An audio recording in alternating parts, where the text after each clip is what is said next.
In the dark, dark tomb there was a dark, dark street, and in the dark, dark street there was a dark, dark office. In the dark, dark office there were some dark, dark stairs, and down the dark, dark stairs there was a dark, dark room, and in the dark, dark room was where the worst wrestling tropes go to die.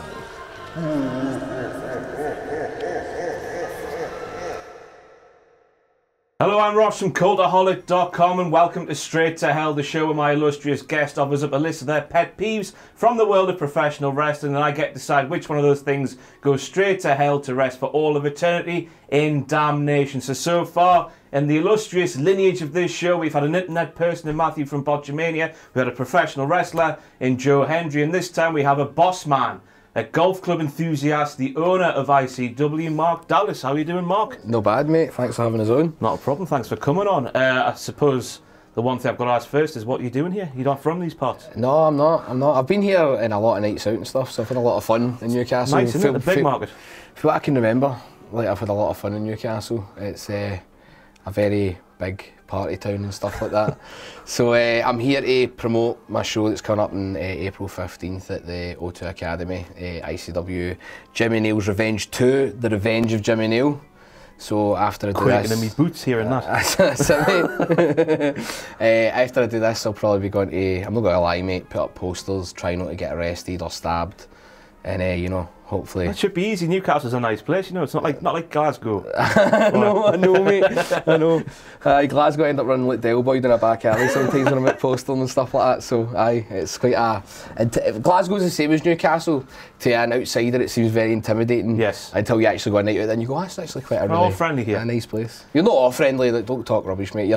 The majorities are friendly, some of these are quite scary. Right. Kind of similar to Glasgow. Just depends what part of town you're in. Exactly, mate. But another thing I've got to ask is, after sort of 11, 12 years of toiling the way to make ICW the success it is today, what's it like when Triple H walks in like a colleague and goes, hello, like I'm your equal sort of thing, you know what I mean? It was a bit surreal, because we'd worked out a sort of business relationship with the WWE, and I was doing a show in Cardiff, and I didn't realise it was the same day as they had a show in Cardiff. So we told them, look, we'll move our show early in the day, but a bunch of our talent that was on the tour that weekend ended up having tryouts that day. So it was like I had a 6-man main event and 5 of them had tryouts. So I was kind of like, can you send me somebody? And they said no. I'm like, you usually are quite forthcoming with our requests and stuff. So I was like, that's a bit weird. But then all of a sudden, I get a phone call. So I'm sitting there kind of hungover, sitting, because we've been out the night before. And obviously, like I said, it's a daytime show. So it started at 1 o'clock. I'm sitting there a little bit hungover, and the phone goes and somebody from WWE. It's like, yeah, how you doing? And I think on the phone to say, like, do you and the boys want some tickets to like SmackDown tonight? And I'm like, I'm doing okay, mate. And he goes, oh, so Paul wants to come down. I'm like, what? Triple H, Paul? So it's like, he's just going to come down, you know, do something. You know, Paul, everyone knows Paul, you know, mucker Paul. And I'm like, I ain't bother, mate. So I ran upstairs and got my suit on and stuff, because I was sitting in a tracksuit. So like, better get the suit on. Didn't have any socks, so it's not that I didn't have any socks, I couldn't find any socks. So I looked like the man for Del Monte. I'm walking about like, shoes on and big time, though, innit? No socks in the suit. That's it, mate. I just acted like I'm meant to have no socks on. It's like, mate, I was wrestling at a sort of time in Cardiff when it's absolutely freezing. And when he came into the venue, he's like, yeah, you want to go to the ring? I'm like, aye, okay, I'll go to the ring. It's like, you and Pete? And I'm like, yeah, man, me and Pete will go and do something. Pete Dunne. And he's like, and me? And I'm like, turned into a 14-year-old. I'm like, break it down. Like, no bother, Paul. And I remember saying to Duncan, my business partner, who's working the desk, he's really, because of the production side of things, he's gets really angry whenever somebody wants to add a song at the last minute. Like the other day we were doing something, I went, Dunk, mate, I know it's on out of the show, but can you get me The Bodyguard? Now, boom, and I just want to do a spot, I've just thrown it in the card in here. And he's like fuming. So I went up to him, and I just think it was like autopilot. I went, mate, can you get me Triple H the game? Download it off iTunes or something. It's like, my God, Mark. And I'm like, Duncan, mate, can you get me Triple H's thing? And he's like, sorry, I was the thing there. This isn't like Joe Hendry doing a parody. This is actually Triple H. I think I can get you that. So yeah, it was a lot of fun having them show up at the show. Very surreal. Absolutely a great moment. Aye. So then, Let's explain how this shindig's going to go down. Mark will suggest 5 things that does his tits in from the world of professional wrestling, and I'll get to live out some sort of childhood fantasy by hitting that big red button and sending a few of them straight to hell, and definitely not starting a nuclear war. This is not like BBC's Room 101. It's exactly like it, isn't it? Shut up, man. Right, let's get cracking with a knocking then. Mark, your first point, please. Well, my first thing that I would like to send straight to hell would be the term Super Show. Right. I don't know, like, I know a lot of your fan base in America and stuff, I don't know how much they guys do it, but in Britain the term Super Show is so overused. The problem I have with it is, if you call a show a Super Show, right, you're instantly saying that every other show you run is crap. You're saying that your usual roster you use when you've not got some old American guy in, and you use the photo on the poster, yeah, where it's like a photo of him for like 1989 and it's 2017. It looks very different. Aye, but you're instantly saying these guys are better than your guys, or these guys mean this show is so much better than your normal show. So instantly, as a fan, why would I go to any other show you run then, if this is the Super Show? I'll go to the Super Show, but why would I go to the other 10, 12, 15 shows you run that year? Mm-hmm. If it's a Super Show because these imports are in it, then why should I care about the guys you regularly use? The bread and butter. Exactly. The guys that are there every week or every show to sell tickets. If you're calling it a Super Show because there's matches with these guys on it, then why should I care about any other match or feud or storyline you book throughout the rest of the year? So I just feel like it's detrimental to British wrestling, and I've seen shows in America called that as well. I've seen shows in different countries called that. If you call a show a Super Show, I think, and that doesn't mean to say you can't run a bigger show, but give it a brand and a name, like we do Fear and Loathing, and we do Shug's House Party, and we do, there must be Americans right there going, what's Shugs? I mean, I was going to say, our audience will be most exposed to the term Super Show from when Raw used to do it, like, was it sort of 2010, 2011 time, the Raw Super Show and SmackDown Super Show? It's exactly that. It's like, so if that's the Super Show, why should I watch any other show? Right. You run? Do you know what I mean? Yeah. And that's kind of my gripe with that. It's like you're kind of crapping on the business as a whole in whatever area you run, and the guys that work there week in, week out, you're instantly, like, the company that uses those guys and is meant to be promoting those guys and making them bigger stars is then saying, oh, they're big stars until these guys come in, then they're an afterthought. That's my opinion. I guess this is the interesting thing with you being here, because it's a completely different perspective from anything we have as fans. Because you're looking at these people as, I don't want to say your children, but you know, you're looking at their best interests. It kind of feels like with certain guys. There's guys that I've had work for me feel like they were like 15. I remember we run nightclubs over 18s venues. Yeah. There was guys I used to have to sneak into the clubs to work the shows, like Noam Dar, the guys at the Bucky Boys, that was David Blaze and Stevie Boy. There's a few others, and there's some trainees now. Well, it's kind of similar, you know what I mean? A lot of the trainees now are a bit older, like the school that we're associated with, JPWA. They have, I think you need to be like 17, 18 to train, but back then we didn't run a school, so we were just picking the best talent. It was kind of like the Wild West back then in Scotland, because there was no like established companies or anything like that. But it does feel like some of these guys are my kids, as cheesy as that sounds. Because you're watching them for it to sound cheesy. Aye. You know, they're growing, they're expanding, you're seeing them become bigger, more well-rounded, polished performers, and then you see them go after things like WWE or whatever. There must be a sense of pride there, like it. Oh, aye, mate. Oh, aye. But definitely. Looking at the old Super Show tag, just from a fan's perspective, you think, oh, that show's going to be better than the normal one, but you don't think about the normal ones not being as good as that. Aye. If that makes sense. Exactly, and it's no for the fan to look into it the way I'm looking into it. The fan absolutely should go, Super Show. So what show am I going to? Well, they've got these 3 shows coming up in the next month, but they've got this one, it's a Super Show, so I'm buying a ticket to the Super Show. Like I said there, it's not like you can't run a bigger show. By all means, run a bigger show. Just don't call it a Super Show, because you're instantly making it like everything else is just a show. You've opened my eyes here to a different perspective. A whole new world. That's how it goes, isn't it? We're not going to break out into a duet, don't worry. We might later on. We'll do better than Katie Price, though. Awful there, won't you? Awful. Aye, she was horrible, mate. But aye, you've opened my eyes. That's a bit of a dated reference, mate. Katie Price, when you talk about like was that X long Factor. Ago? When her and Peter Andre did the old Who That's a lot, mate. That's you showing your age. Christ. That's like me when I get like a Facebook here's what happened like 5 years ago. I'm like, that was 5 years ago. It goes past quickly in life, and you die. You've definitely opened my eyes here to a different sort of viewpoint of that Super Show tag, and I don't know how to argue back with you. So it looks like Mark Dallas, the first one. Whoa! That's what we do here. That's a surprise. Get to hell, mate. So if you're a promoter, whether you be in UK, America, wherever, don't call your show a Super Show, or he'll be after you. I won't be after them. I'll be happy that they're doing that, because then that means my business is going to do better. You'll be looking from afar, shaking your head then. Aye, I'll be like this. Mate, what are you doing?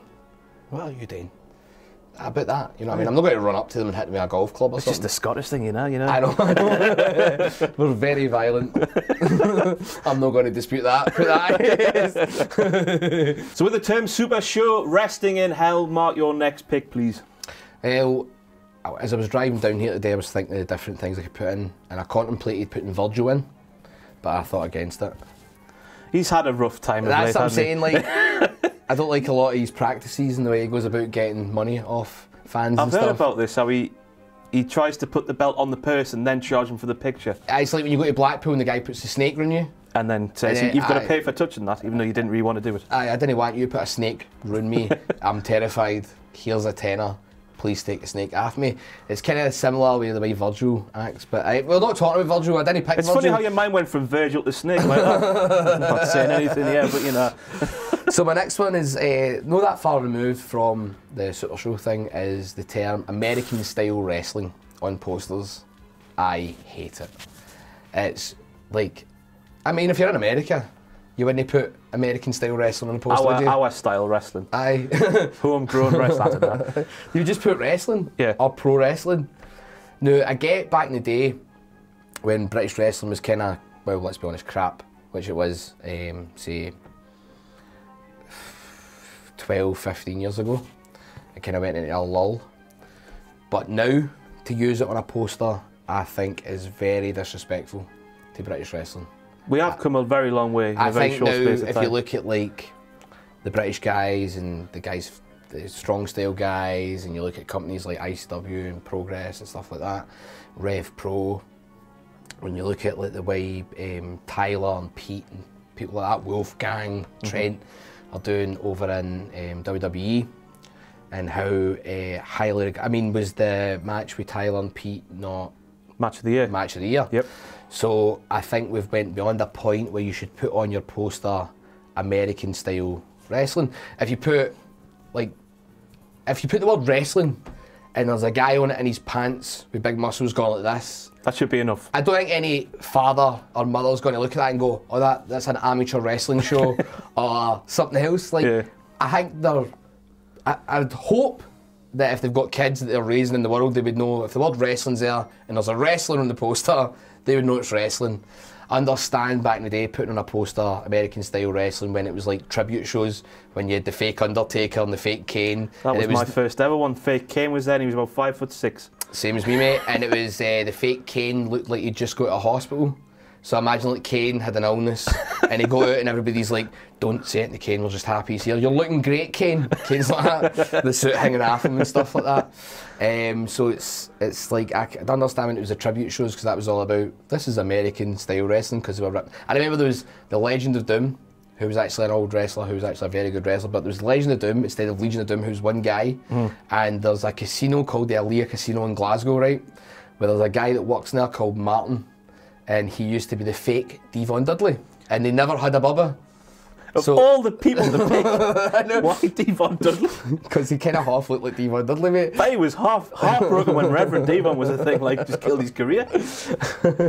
But what is American wrestling? Isn't it just professional wrestling? And if you look back in the history of wrestling, like the wrestling kind of was in the UK before it was in America. Yes. So where does the term? I get it from like WWF, 80s. There's a difference between like World of Sport and WWF in the 80s and that. I get when that's what American wrestling is, I guess. But that's long gone. So you yeah. still put American style wrestling on your poster as a slap in the face to me, other promoters that are, you know what I mean? It's everyone but America, isn't it? Exactly. And then, like I'm saying, if you're in America, you're not going to put American style wrestling. You would, like, I've never seen a poster saying British style wrestling on it. Yeah, British strong style, don't you? I think that's the closest thing we have now. When you have it say British style wrestling. If it was in like Kansas City in some little rinky-dink hall, you wouldn't see British wrestling as on the marquee, would you? I guess. Aye. So yeah, once again, eyes open, different perspective in it. I've got to agree once again. If we were sat here in 2000, I might differ. That's it. But we're not. We're in 2018, well, so. No, mate. Bosh. There we go, mate. I'm running amok. 2 for 2, mate. Get in. Right, so we're 2 for 2. Mark, your third pick, please. My third pick is. I don't know how you're going to put this in the wee thing at the top that says what the pick is. We'll say exactly what you say. It's a very you won't because it's very long. Unless it's going to go round the half circle, round the screen. Shows that are all the one style, and I need to explain what I mean by that. I don't mean like if you go to a women's show. I don't mean that's all the one style. I don't mean if you go to say Lucha Britannia or like Lucha Underground or something like that. There's another Lucha show that doesn't run anywhere, but less said about them the better. What I mean is a show where it's all the one style. So a women's wrestling show you can go to and there'll be comedy and there'll be technical wrestling and there'll be a hard hitting bout and there might be a hardcore match or something. That's not all the one style. What I mean is I love a death match. I love a death match. I love a technical match. I love every style of match. I am a advocate for the 3-ring circus style of professional wrestling. Right. If you don't like this, you'll like this. And I think a show should contain all these different things. But if you say were to have one death match, I'd be into it. Maybe 2. 8. A show that's just all death matches, I'm not into it. If it's a show that's we're all shaking hands and it's all just catch can reversals, I'm not into it. That's not to say that the death matches on this card aren't all great death matches, or these technical matches aren't all great technical matches. But once you've seen one. My God, mate, maybe 2 or 3, depending on what it is. If it's technical style wrestling, I could watch more than one on a card of, say, 8 matches. But, like, my God, like, if it's all the one thing, like, you should have, if you go to a good family show, for example, like I've got a young son, I take him to shows, and there's some great companies that run family shows up in Scotland.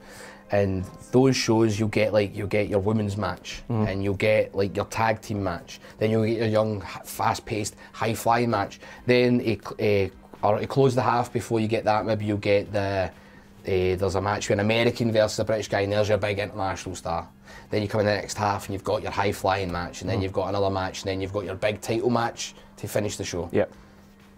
That's a bit of everything. Yeah. If my kid was to sit there and watch all the one match 6 times, we wouldn't sit there then because he'd go, Dad, I want to go, this is crap. Yeah. Do you know what I mean? Yeah. And I'd leave as well because I'd be like, thank God he wants to leave because this is crap. Do you know what I mean? I guess this is sort of closely related to what Joe Hendry brought up last time, whereby he was sick of seeing dives in every single match. It's all the much of a muchness. Once you've seen one, the one after that means less, and that means less, and that means less, and that means less. So that's you're getting into like the whole psychology of professional wrestling there, but it's like, I'm a great believer in, like, I like dives, I like reversals and flips and all that stuff, but maybe it's me showing my age. I don't know if it's me showing my age and being more jaded, or me showing my age and being more experienced in the business. It's that, like Joe Hendry was saying, a dive, if it's the only dive, or there's only 2 or 3 dives in the show, means a lot more than if everybody's doing a dive.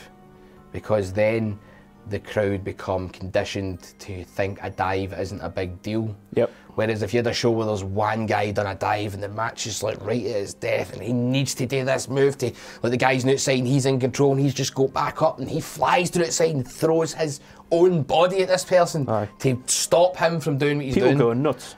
Go bananas, mate. Yeah. Whereas if you see a match with like 4,000 reversals, like I say it to a lot of the younger guys, the trainees and stuff like that, it's like, there's one guy that has worked for us before that does a 450, and as soon as he started working for us, I was like, stop doing that 450. He's like, why? And I'm like, because see, if you are on a bunch of shows for us, and then all of a sudden at the blue when you've worked for us for 8 months and you hit a 450, I went, the roof is going to come off the place. Whereas if you hit the 450 in the first show you were on for us, it's just a move you Good hit. example of that's Martin Kirby with his Zoidberg elbow. I think it was like, he might have gone the entirety of his career, however long that was, without hitting the move. And then back where we used to work, that place, he hit it for the first time ever. Jesus Christ, the noise was amazing. That's wrestling. Yeah. That's what people don't understand. That is wrestling. It's less is more. Like, I would rather have a guy in my roster instead of a guy that does 15 backflips and could potentially break his neck, and I need to phone his family and tell him this guy's broke his neck. I would rather have a guy that could get the same reaction by grabbing a headlock and jaw-jacking with the crowd. If it's wrestling's all about the crowd reaction. So, in my opinion, you're a better wrestler if you can get the bigger reaction for doing less, and that's pro wrestling. Because wrestling, let's break a bit of kayfabe here. You're not meant to get hurt. No. You're not meant to be gone home that night spitting up blood and like, go to the hospital with Some broken people bones. like that kind of thing. I know. But it does happen, like, because obviously the wrestlers take risks, and sometimes risks result in injuries and stuff. That's not what I'm saying. But your goal should be to go home kind of unscathed. Yeah. Do you know what I mean? And a lot of guys now have lost. I think a lot the art of pro wrestling isn't there anymore with a lot of people. I mean, I'm not going to pretend I'm a traditionalist by any stretch of the imagination. And I'm not either, mate. I run insane championship wrestling. Do you know what I mean? I run a company that's mental and has crazy stuff happening all the time. And I love, like I say, hardcore wrestling and people jumping off balconies and all this stuff. Yeah. But if this guy's jumping off the balcony, I would make sure at the start of the night to tell everybody, this guy's going off the balcony. Nobody else go near that balcony. Yeah. Do you know what I mean? I mean, I might look like I'm 39, but I'm 25, and I'm.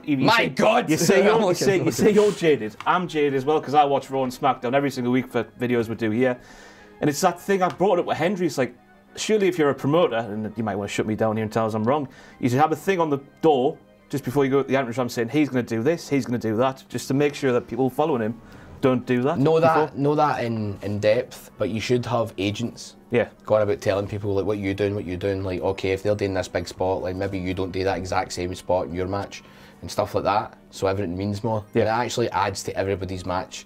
And if you've got a team, like we're very grateful having ICW, we've worked really hard to get it a sort of team atmosphere. We feel like a sort of like a football team, that people should be willing to work with each other. So the guy higher up the card, like maybe they do that spot, the guy lower on the card, or you do something else, but then the agent's there, and the agent can be there to go, okay, well, let's think, what can you do that's going to get a reaction similar to what the reaction was you wanted? And so that's kind of my... But in terms of wrestling being a variety show for something for everybody, I completely agree, so I don't want to lose the integrity of this show and think I'm just bending hours just to everything you say, but it's gone in, 3 for 3. I'm going to have to say no soon, I think. That's maybe, it, I don't know. I just agree with everything. No, this is nice, it's just agreeing with each other. That's it, mate. It's very friendly.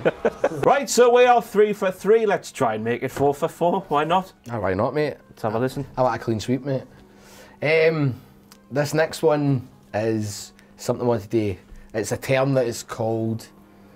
But you're looking at my bit of paper and you know exactly what I'm going to say, and I can't say that because it's PG. So what I'm going to say instead is I'm going to replace the two words that are together with words that are PG.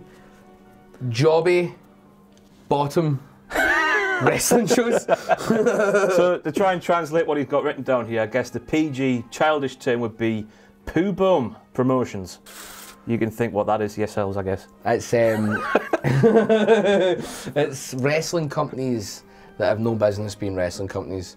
This is interesting. I'm not meaning that. Like, people would think I'd say that about companies that bring in big American stars or companies that come out the blue. I don't mean that at all. What I'm meaning is you get companies that have maybe got a training school where the trainer has no business being a trainer. Right. They've got wrestlers that are no business being wrestlers. You look at their poster and it looks like somebody's wee brother is on the poster and you're just like, what is this, man? Like, and then they run a show in an area, and what they need to realise is families or whoever say it's an adult show, which is even more embarrassing if they're on an adult show. It's a family show, for example, and there's a good company in that area. To put this into perspective, in the UK there's 70 companies. 70? 70 companies. Jesus Christ. Aye, if that's counting all the bottom of the barrel companies as well. In England, there's less cities than there is wrestling companies. That's math that just shouldn't work, isn't it? Yes, and then there's wrestlers who need to work for every company because that's a living, and I would never begrudge anybody that.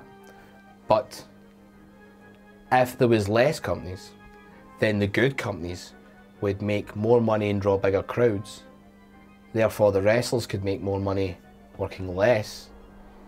But And they for longer. can't. It's like a catch-22, this. Yeah. So the problem with that is, like when I started, I had to go to a training school to learn stuff, but also to get contacts in the business to get a wrestling ring, to get like hire a wrestling ring, to hire wrestlers and all this. You couldn't just go on Facebook and go, I'm going to run a wrestling show. I'll piggyback off a world famous YouTube channel. Aye. mate, you'll feel bad me start shooting, mate. I'll be like, you Sammy to Sam in a minute. Like, I'm not going to stop you. I'm not going to mention them, man, ahead. because they're not even worth my breath, mate.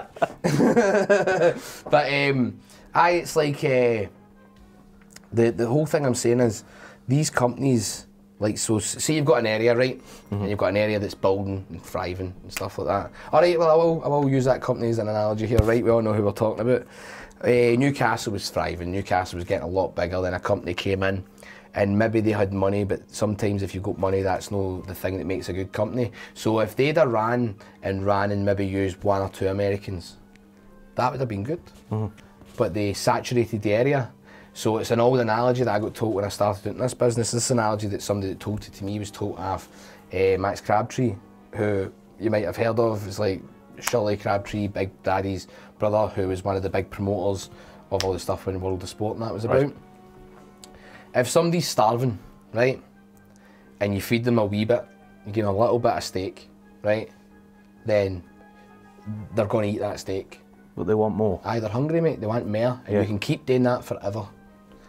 But if they're hungry and you give them a full steak, they're not hungry anymore. So see, when you go, here, mate, do you want another steak? They're going to go, no, I don't. Full. I'm full. Aye. So that's a shite ass company as well. Yeah, Sorry, it is. that's a jobby bum company as well. Right. Because you've saturated the area, you've scorched the earth. There was things growing, and you've come in with a can of petrol and just burnt everything.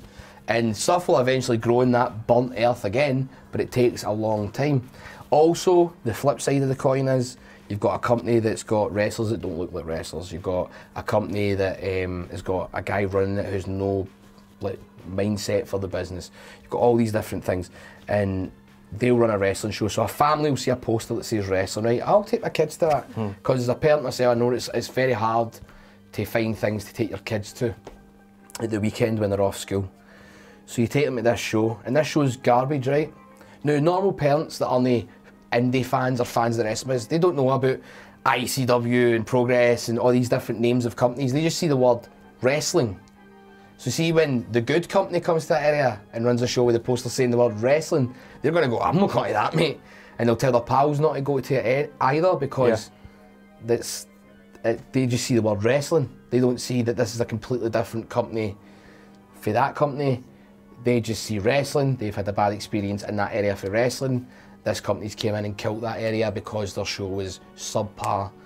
You know what I mean? That's not to say you can't have companies that are growing and learning. Much like when I started out, I had to learn by my mistakes, and I made some mistakes. But one thing I will say is I ran decent shows for the time period. They were nowhere near as polished as they are now. When I watch footage from my first ever TV shows we had on a channel called My Channel, I actually go, oh my God, man, look at the state of that. Do you know what I mean? Like camera angles and all these different things. Yeah. But the content was good. Yeah. The workers were good. So it's, yeah, that's jobby bum promotions are a detriment to the whole scene and create an atmosphere where wrestlers need to take all the work they can get, whereas if we were in a situation where they didn't exist, they would have to work less, promoters would have to work less, the crowds would be a lot bigger, and everybody's money would be higher. Tell you what, it's a nice episode this, because you're sort of fighting for the business and what's for the best for everybody rather than just But this is for how you. It's like, that's how I make my living, mate. Like, Aye. you know what I mean? And like, this is how I feed my family, and I would be able to feed my family better if. I mean, I've got a very nice life now. Don't pals with Paul. That's it, mate. It doesn't give you any money, but we're pals.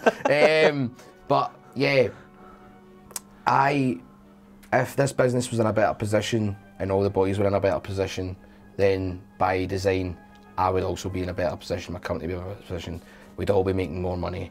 So yeah, I'm very much for the business and the boys. Even though I'm not one of the boys, I'm not Any promoter that thinks they're that's that one that I should have put in this. Any promoter that thinks they're one of the boys shouldn't be a promoter. You can be friends with the boys, you can go a night out with the boys, but you need to, at the end of the day, the buck needs to stop somewhere and you need to be the promoter, the boss, whatever you might call it.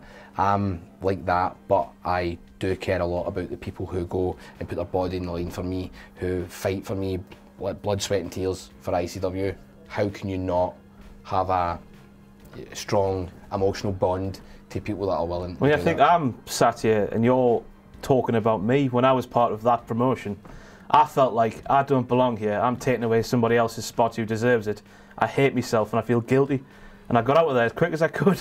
But mate, that's the thing though, is like... I get why they use me, because like, I have a certain amount of followers and all that bollocks. But you were a draw to that company.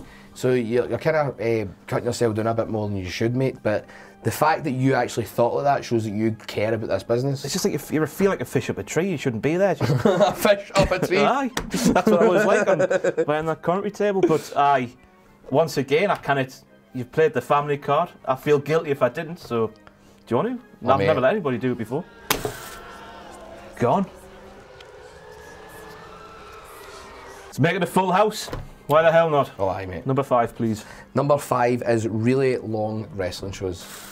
I don't mean a 3-hour show, however, sometimes there's shows in the telly that are 3 hours long and I just sit and go, my God. Yeah, it doesn't need to be like that. It doesn't need to be. I understand why the WWE, for example, would do that, because it means they get an extra hour of TV money. Advertisers and all that. Exactly, man. I think that upped their money by like 10 million, or I might be wrong, but it was a good few million per year. So I get, from a business standpoint, when you're a publicly traded company, the bottom line is what's the most important thing. I get that. However, when I was younger, I would like watching Raw when there was no SmackDown, and every time Raw finished that 2-hour show, I'd go, oh my God. Can't wait for next week. Oh mate, and it's all we talk about in school and all that stuff. Back then as well, like, there wasn't the internet as much. Like, or at least you couldn't stream shows on the internet. Now there's so much choice. But this, when you speak about this, that's more you getting into the world now. Like, there's more music choice. There's more everything. Like, everything's right at your fingertips. You can like whatever you want, watch whatever you want at the touch of a button. I'm not really saying that though, right? I'm saying shows like that run 5-6 hours long. Like, it's just... I mean, there's a rumour that this year's WrestleMania is going to be 8 with like the pre-show and all that, and I'm just dreading it. I've got a thing where I went to Mania last year and I had a lot of fun at it because I'd never been to Mania. But if it was anything outside of WrestleMania, I don't think I could sit there for like... I only say I'm dreading it because it's my job here. I have to sit and watch it and pick all the... Oh, absolutely. Pick all the mistakes out of an Absolutely. 8-hour show, and it's like you get to hour 5 and you're just like, oh my God, end it now. So you got the 3 hours of Raw, the 2 hours of SmackDown, 8 hours of WrestleMania. It's way too much. And you hear that they used to do tapings back in the day for like TV tapings for like wrestling superstars, that I think it'd be like a 8-hour I mean, block. you hear about Ring of Honor doing that now. I've watched Being the Elite on YouTube. See, that's the more the stuff I'm talking about, is like stuff that's like, I couldn't imagine being it. I remember one time, right, we ran a show, it was the only kids show we've ever ran, it was for charity. It was at a place called the Clutha. No, sorry, it was for the Clutha, which is the pub in Glasgow where there was an aeroplane crash and stuff. But it was, the Clutha runs a very worthwhile charity where they give instruments to underprivileged kids and they can learn how to play different instruments and stuff like that. But we were running it for them, but it was in, I can't remember the name of the venue, but it was just down the road for it. And it was this big art facility, and Grado they wanted Grado in the main event, of course, and because it's all the kids, and it's the only time all these kids that pure want to go and see ICW can go and see ICW. So it sold out within minutes, and I remember, like, Grado had said to me, look, I'm at work, I'm working that day, I'm going to really struggle to get there on time. And I'm like, mate, don't worry, I'll prolong the show. Show's meant to go 3 hours. 3.5 hours in, I'm throwing it like, trainees, you got your gear, you're doing a match, we've no planned it. Get out there, you're doing 25 minutes, and stuff like that. And then it was like, I had to, there was some celebrities in the crowd, like Gavin Mitchell and people feel it's still games, so we grabbed them, and we're like, they go into the stage with Billy Kirkwood, and they're doing a thing where they're letting kids come up and make their entrance through the entrance. We're just stalling as much as we can. Gail, where are you? And he's like, I'm nearby, and I remember I sent DC to you, and he was meant to be fighting him, and I just cut a promo till he shows up, and I'd say to Grado, show up at the front door, because it was all glass doors, and I was like, when you show up, I'm going to run out, and I'm going to be like, what time do you call this? And he'd be like, oh, I'm sorry, mate, but we're putting his gear on, and we'll make it like it's part of the show. Yeah. But, so Greasy had to go to the uncut, he thought it was going to be like a 5-minute promo, and he had to go like 20 minutes, and I can cut some hellacious long promos, right, when I get going, but I could not imagine standing out there for that long, trying to cut a promo, especially when you've hit your high point and said the go home line 5 minutes in, and I'm like up the balcony going, keep going, mate, keep going. And he's like, how long? I'm like, you just be sitting where the weather's nice, isn't it? Mate, by the end of the promo, I think he was like that. So he gets into the ring, they've planned nothing. They do this match, obviously two professionals, so they get it done. It's a kids' crowd, so they know how to work them. But even after that, I was like, my God, man, that show went about 5.5 hours, and I was like, that was because we had to. Mm-hmm. There's companies that intentionally do that. I could not imagine running a show that long. I also could not imagine being a fan in the crowd at a show that long and caring by the end of that show. No. I'd just be like, I want to go home, I don't want to watch this anymore. Like, I love wrestling, I'm in the wrestling business, you know what I mean? Like, yeah. I'm pretty much the biggest mark gone, you know what I mean? Like, I grew up going, I'm going to be in the wrestling business, so like, I'm all for watching pro wrestling. But my God, man, like, imagine watching a movie that was brilliant, like, like Godfather or something like that, do you know what I mean? Goodfellas, imagine I had another 2 hours. You'd be sitting there going, this is, can I turn this off, then? Then the same happened next week, and you're just like, oh, Christ, I'm here again. Do you get what I'm saying? You're just like, wow, man, like, less is more. I think sometimes having it, like the thing I said in the last one about the steak analogy, it's like, leave people wanting more, and sometimes if you give them too much, you might have the best intentions at heart, and you're wanting people to get the value for money, but sometimes you're making them care less because you're giving them too much. And it's like, I remember when I had our TV show and we've had it in different countries and stuff like that. I've met different people for Scottish television and different nights out, and they go, oh yeah, I've had this TV show on national television, 6 episodes. Like, what have you done? They're like pure trying to talk down to me, and I'm like, I've had a show constantly. I've been writing every week, a brand new show every week for 5 years now. And they'll go, what? And I'm like, I'm like, so they'll write a play or a TV show, they write 6 episodes, that's the same for the year. They'll write a play, practice it for 3 months, take it on the loop, the exact same show.